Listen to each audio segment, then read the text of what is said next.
Hello and welcome to this special edition of the VIP show. In this episode we will be interviewing an expert on the linguistics of the Holy Quran and its divinity. The VIP is Ustad Nouman Ali Khan. Ustad Nouman Ali Khan lives in the USA and is the founder of the Bayyina Institute for Arabic and Quranic Studies. His lectures and speeches on the linguistic interpretation of the Holy Quran are widely shared. Ustad Nouman is listed as one of the most influential Muslims in the world. Well, I was born in former East Berlin. My father served in the Pakistan embassy. So I was there until about the age of 6. I spent very little time in Pakistan, about 6 to 8 months in Pakistan. Learned a little bit of Urdu. My first language was actually German. And then we moved to Saudi, to Riyadh. And from about 1986 to 92, I was in Riyadh.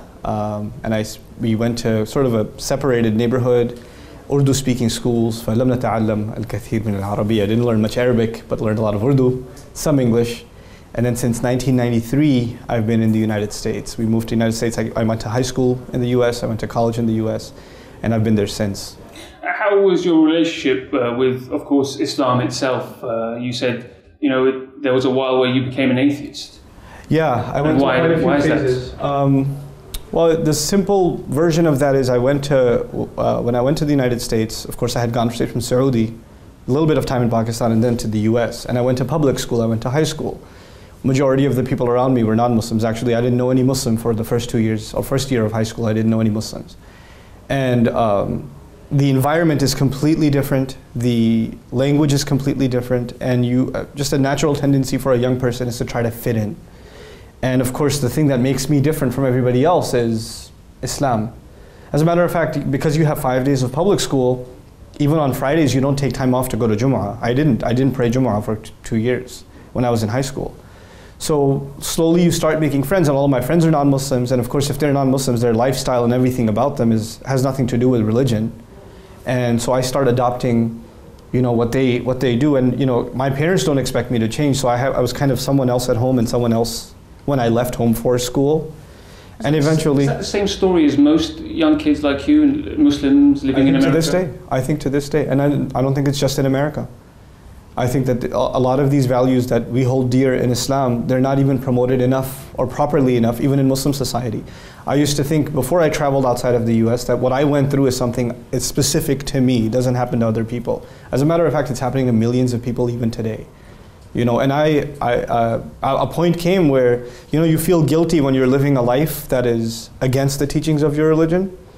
And you nobody likes to feel guilty. So eventually you have to decide, either you're going to accept the religion, or you don't want to feel guilty anymore, and you just get rid of the thing that makes you feel guilty.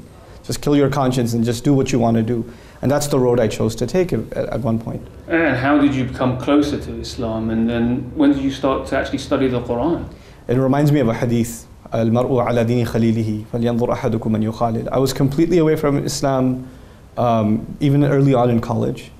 And I happened to meet, قَدَّرَ اللَّهُ مَا شَاءَ فَعَلَ. I just happened to meet this young person who was putting up a flyer for the Muslim Student Association.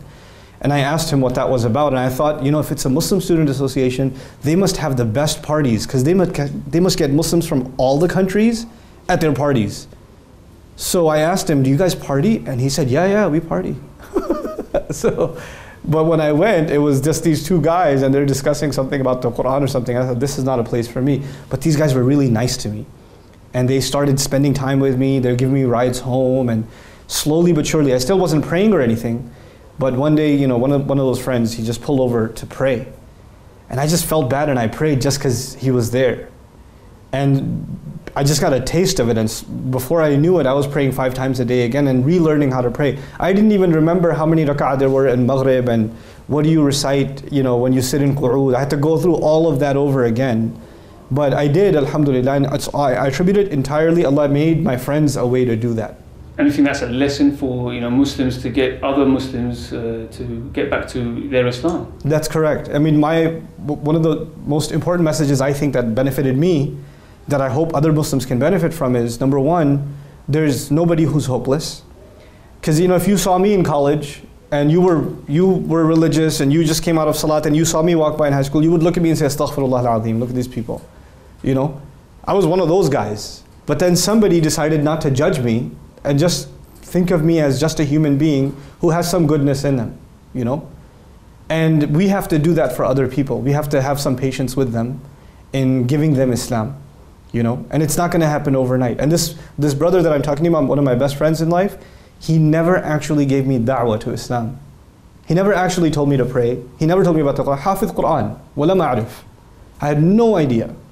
And he's the one that, just through his company, little by little by little, and it was a good year-long process that he did this with me for, subhanallah, that I came towards the deen. And specifically now, your studies on the Quran, what led you to study the Quran? So when I became, kind of conscious of my religion all over again, I wanted to learn it anew. And so I got a translation of the Quran. I still remember I got the Yusuf Ali translation of the Quran. I used to read it on the way to college on the train, on the subway in New York. And I had a hard time understanding it. It's Shakespearean English. There's a lot of thou and thy and thine. And there's a lot of difficult vocabulary. I couldn't process it. On top of that, the Quran is complicated in translation because the subject changes and the abrupt sentence endings and things like that. And sentences beginning with the word and. You learn in elementary school in the beginning, you don't start a sentence with and why is the sentence beginning with and? I don't get it, And why is Allah swearing by stuff? Why is He repeating Himself? All these questions came up as I'm reading the translation. And the idea was when you read translation, you're supposed to understand, but that's not the case. You actually end up more confused. So I was looking for some way to understand the Quran better. And I was trying to listen to lectures here and there, whatever I could find. But lectures weren't on the Quran itself. They were just a topic in Islam. One topic here, one topic there. Until I found a series that was being offered in my local masjid. It was actually in Urdu. Alhamdulillah, li husn al-hadh a'rif shay'an min al-Urdiya. So I went there. They had a dawrah in Ramadan. After Taraweeh, they would do a dars on the entire Quran, ayah by ayah, translating and brief explanation. So they would do a juz of tafsir mukhtasar in the evenings, a brief tafsir in the evenings for 4 hours a night. From like 10 o'clock at night to 2 in the morning. So I attended the whole thing. And I was just blown away. That it was like the first time I'm hearing the Quran.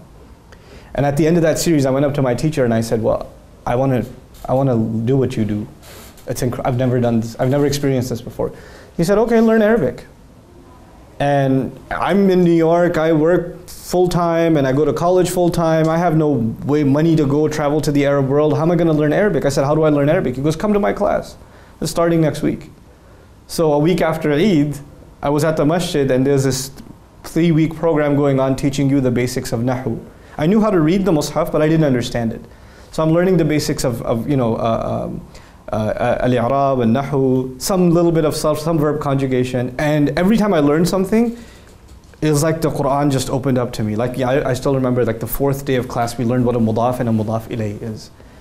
And so I'm in salat and we get to Alhamdulillahi Rabbil Alameen. I was like, oh, Mudaf, Rabb Mudaf, Al Alameen Mudaf ilayh. That's awesome. Maliki Yawmiddin. Oh, there's another one. Everybody else is thinking about Salat. I'm thinking about where's the Mudaf and where's the Mudaf ilayh. But it was really exciting. And that was the start of my journey. And subhanAllah, Allah has made my journey in Arabic studies easier ever since. And there was a particular moment when you realized that the Quran was miraculous. Yeah. So that was a few years after. So my first step in the Quran was I just want to understand it. And a little bit of Nahu, a little bit of vocabulary, and you begin to fill in the blanks. And it begins to make sense to you. But I wasn't satisfied. So I started pushing myself to learn more Arabic. And if you're studying Arabic only for the Quran, you don't know how to speak, you don't know how to communicate, you can't even listen to an Arabic lecture. But I forced myself. So this is about the year 2003. I forced myself to listen to a series called I'jazul Quran by Tariq Soidan, may Allah protect him. And it was an 8-hour series in Arabic, and I didn't know what he was saying. I was listening to this, and I have no idea what the man is saying, but I'm typing it all up. I'm just writing everything he's saying down in Arabic. So I'm learning to type in Arabic this way, and I go through the dictionary word by word for everything he said, and I start taking notes. Right? And this was the first time I'm listening to something in Arabic beyond the stuff I used to listen to in English before. And when I started translating this stuff for myself, I'm like, this is unbelievable. I've never seen anything like this before. Nobody ever told me the Quran has this stuff, And so I started pushing myself to learn more and more Arabic, to access Arabic sources on the Quran. And so one of the first inspirational sources I found was Sheikh Mutawalli al-Sha'rawi, rahimahullah. And after him, probably to this day, the endless ocean of Quranic wisdom I found is Dr. Fadl Salih Al-Samarra'i, who's a huge inspiration to me. And I'm very grateful that actually one of his students who did his PhD under him, Dr. Muhammad Muthanna, he lives in Houston, Texas. And so I'm in constant touch with him indirectly, just asking him questions whenever I got stuck to this day, subhanAllah. And give us a few examples of why the Quran linguistically is miraculous and divine. It's endless. It's just endless. I'll give you one example. You know what, as I speak to you, we've been going on this interview for 10 minutes, maybe longer, and I don't remember how I organized the words in my sentence. I don't recall what happened 5 minutes ago. I really don't. Neither do you, as a matter of fact. We keep moving and we don't memorize the events of even moments ago, right? And therefore, what I'm going to say to you now, I can't necessarily organize the words in my sentence based on a consciousness of what I said 5 minutes ago. That's impossible for me. Maybe subconsciously I might be able to do it, but consciously it is absolutely impossible. For instance, if I was to say I was studying night and day, as opposed to saying I was studying day and night, to me it makes no difference. It's the same. And I wouldn't consider, maybe 5 minutes ago I mentioned darkness. So maybe it's more consistent, since I talked about darkness, that I should say night first and day second. I can't possibly think in these terms. This is way too much processing for my brain. Allah Azza wa Jalla in the Quran, one time He says, وَخَتَمَ اللَّهُ عَلَى قُلُوبِهِمْ وَعَلَى سَمْعِهِمْ وَعَلَى أَبْصَارِهِمْ غِشَاوَةً. Allah placed a seal on their hearts and their hearing, and their eyes were covered. So He mentioned the hearts first. Surah Al-Jathiyah, He says, وَخَتَمَ عَلَى سَمْعِهِ وَقَلْبِهِ. He put a seal on his hearing, and then his heart He reversed the sequence. Now what's remarkable about Baqarah is it begins, ذَلِكَ الْكِتَابُ لَا رَيْبَ فِيهِ. There's no doubt in it. Where does doubt exist? In the heart. هُدًى لِلْمُتَّقِينَ. Where's guidance? Guidance is in the heart. يَهْدِي قَلْبَهُ, Quran says. لِلْمُتَّقِينَ. Where does taqwa exist? فَإِنَّ ذَلِكَ مِن تَقْوَى الْقُلُوبِ. الَّذِينَ يُؤْمِنُونَ بِالْغَيْبِ. Where is iman? You know, وَلَكِنَّ اللَّهَ حَبَّبَ إِلَيْكُمُ الْإِيمَانَ وَزَيَّنَهُ فِي قُلُوبِكُم. He made iman beautiful in your hearts.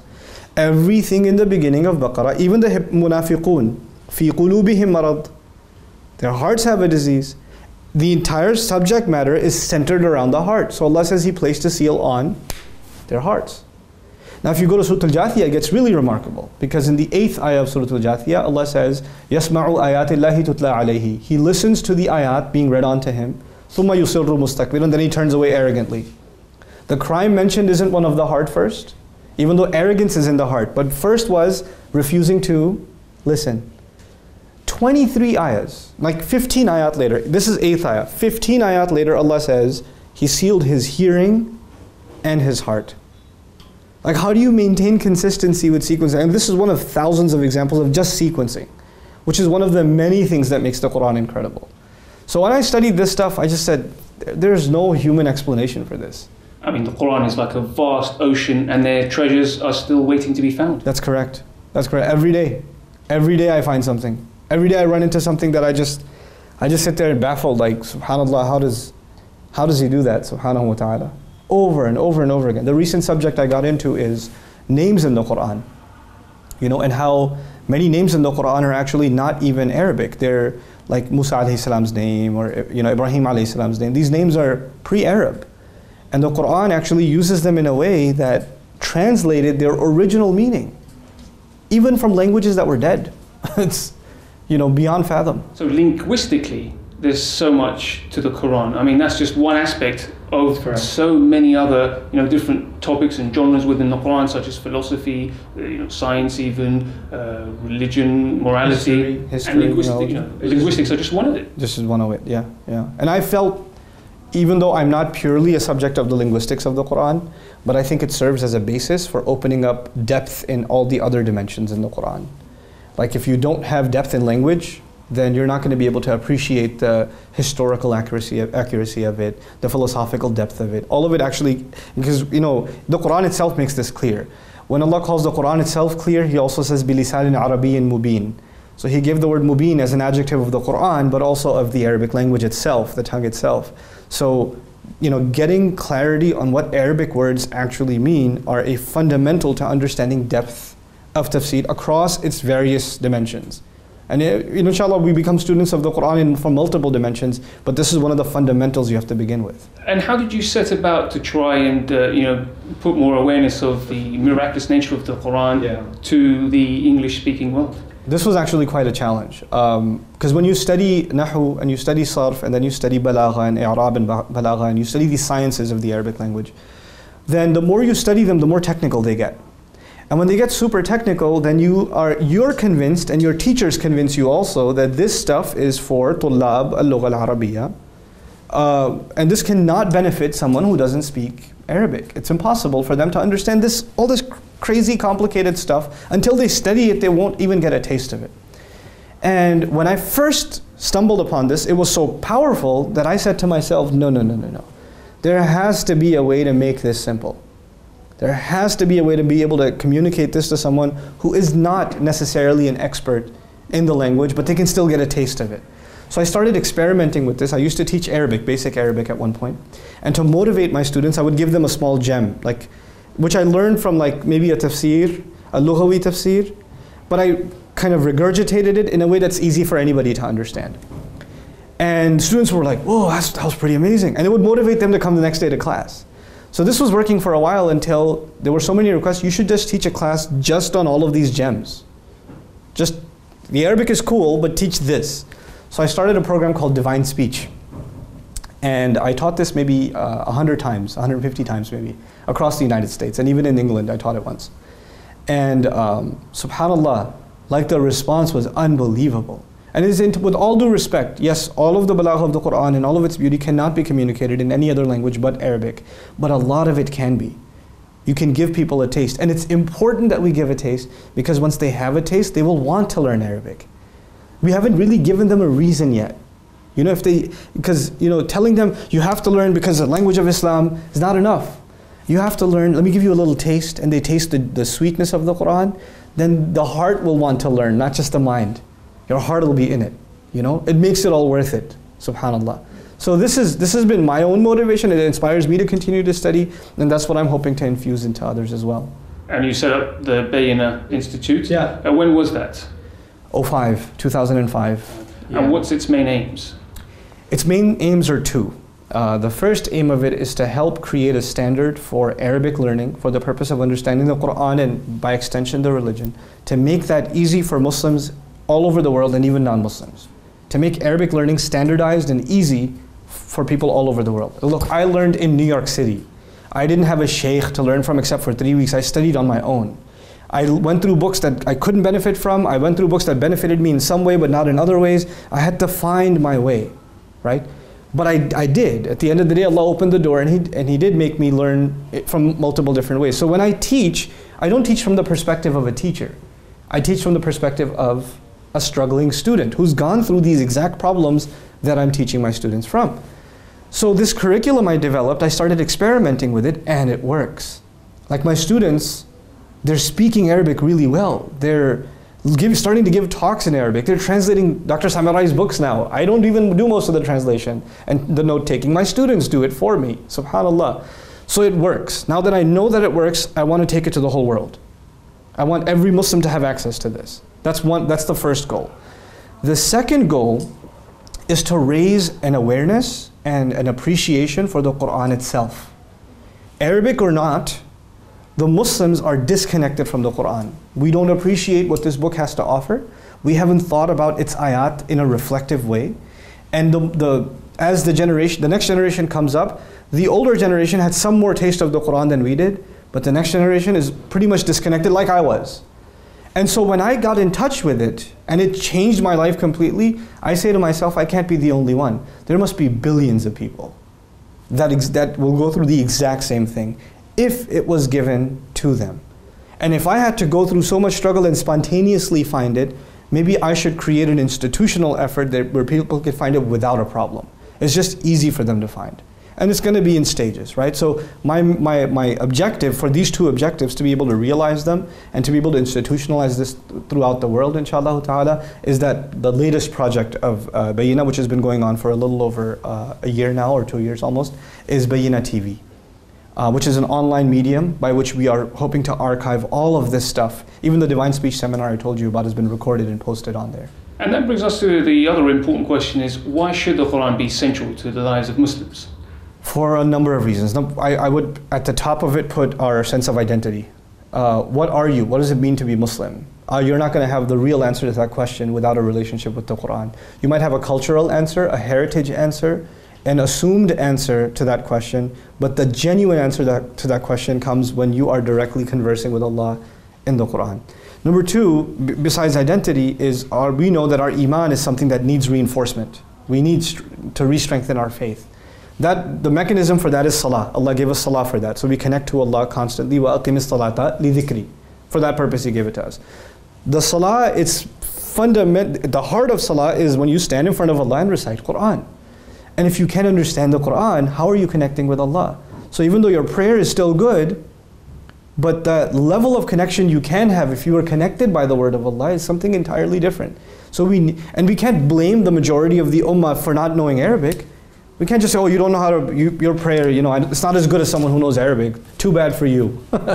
We can't do that. We have to make it easy for them to learn. That's our job. Instead of all these years, we've been telling them, you come here. You come to us and learn. I'm saying, no, let me go to you and teach you. Let me make it easy for you. Because I know it was hard for me too, So I'm telling you, once Muslims get hooked to this, we're going to be a different kind of people. And tell us some of the stories of how people came, close to Islam, became Muslim just because of the Quran. I'll tell you a story from last night. So I taught Surah Taha last night, some lessons from Surah Taha and the beauty of the story of Musa alayhi salam and how Allah tells it. And at the end of it, a young woman came up to me of, I think, Chinese origin, but a British raised young woman. And she came up to me and says, I've been thinking about Islam and I was really moved by these lessons from the Quran, but I'm not sure if I want to become Muslim. And I said, what's holding you back? And she said, I'm not sure. And I said, you have to give me a better answer than that. And she thought about it and she said, my parents, my friends, people around me, pressure, stress. I said, those are all really good reasons. I said, I can't compete with that, and I'm not going to tell you that if you accept Islam and you accept this book, that it's going to be easy. I think those relationships will suffer, for sure. I'm telling you now, it'll be hard. People will be very angry with you. But what I can tell you is, the peace you're going to enjoy in your heart and the relationship you'll get with Allah is worth the price. And she started crying. She's standing there, she's just crying. And I asked her, I told her, you know why you're crying? And she said, why? I said, because you've already accepted. Your heart already accepted Islam. And she starts crying even more.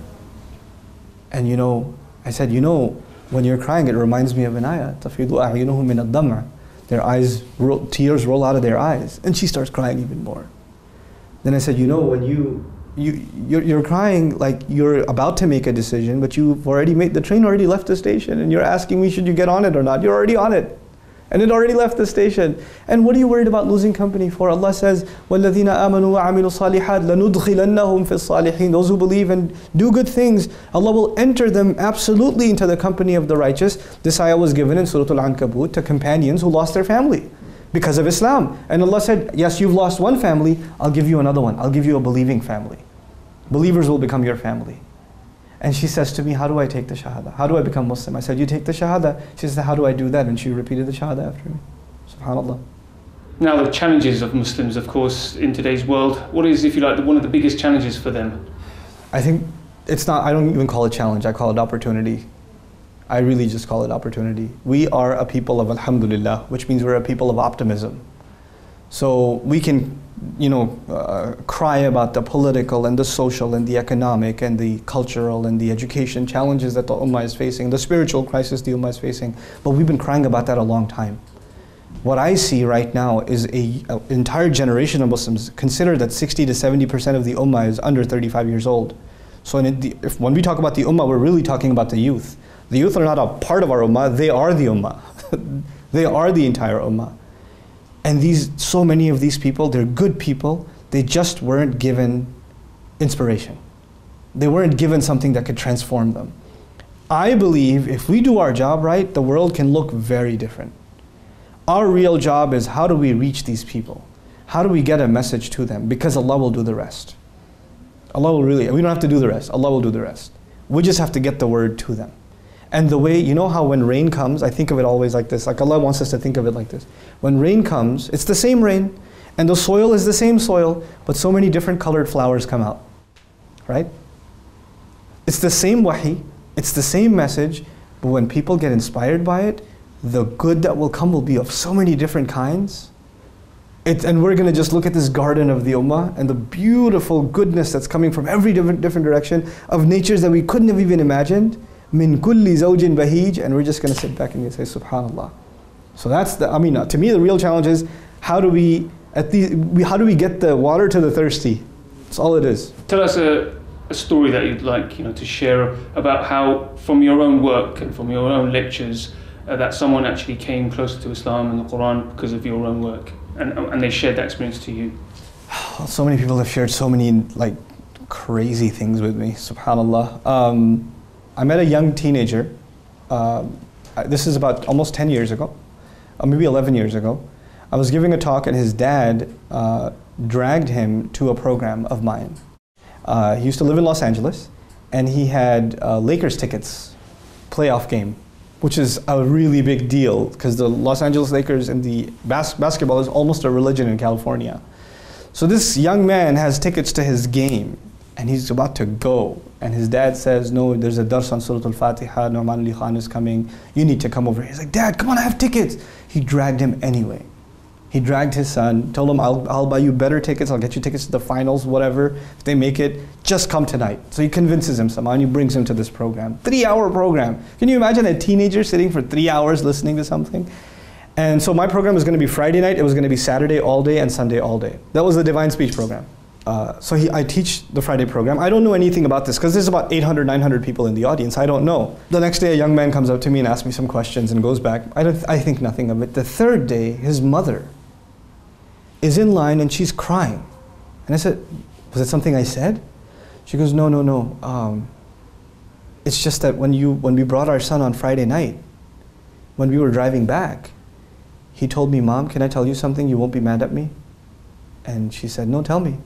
She goes, tonight was the first time I believed that the Quran is from Allah. And she just bawled in tears. And the son came the next day and the day after. Subhanallah. So that's not my doing. That's just the word of Allah. When you spread it, it has an effect and it changes people, Subhanallah. So why isn't there more people like yourself who are doing this? Oh, they are. And there's so many. They're unsung heroes. There are so many mothers in our community. There's so many elders. There's so many friends that are doing this work. They may not have they may not have a TV interview. They may not have a website. They may not have published something, but they're doing this work. And one of the great joys of me being in this position, because I'm, the videos are popular and people know about me and things like that, is those people who no one knows, they know me. And they reach out to me and they say, I'm doing this work, what do you think? I'm doing that, what do you think? And I get access to this incredible pool of talented people that are doing amazing work in the Quran that I would never have even imagined exists.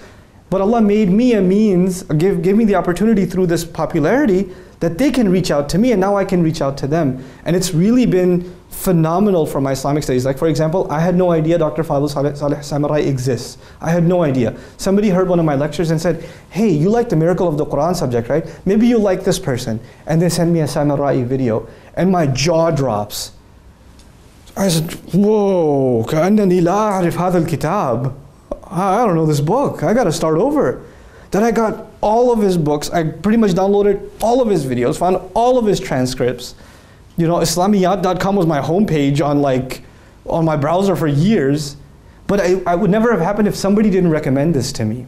So there are people of inspiration all over, And people recognize me, but Allah recognizes all of them. Allah recognizes all of them, and as should we. And what would be, I know you touched upon this before, but what would be your message to the youth at the moment? My message to the youth at the moment would be, Allah expects a lot from you. Allah has given you talents and energy and courage, and don't underestimate yourself. People around you might underestimate you. People might bash Islam so much that you start feeling low self-esteem because you're Muslim, but your Islam should be a source of your pride. you should hold your head up high because Allah has honored you with the gift of Islam. And if you can become connected with this book and you can be a source of support to each other, then not only will you survive the turbulent age of youth, you'll become a role model for others to come to guidance. You have to think of yourselves as ambassadors of Allah's message. That's my message to the youth. I don't even tell youth, oh, don't listen to music and don't club and don't party and don't do drugs and don't drink alcohol. That's all defensive. That's like talking defense. I don't like talking defense. I like talking offense. Why are we supposed to say, save yourself from this, that, and the other, when we should be saying, you need to save humanity from fitna?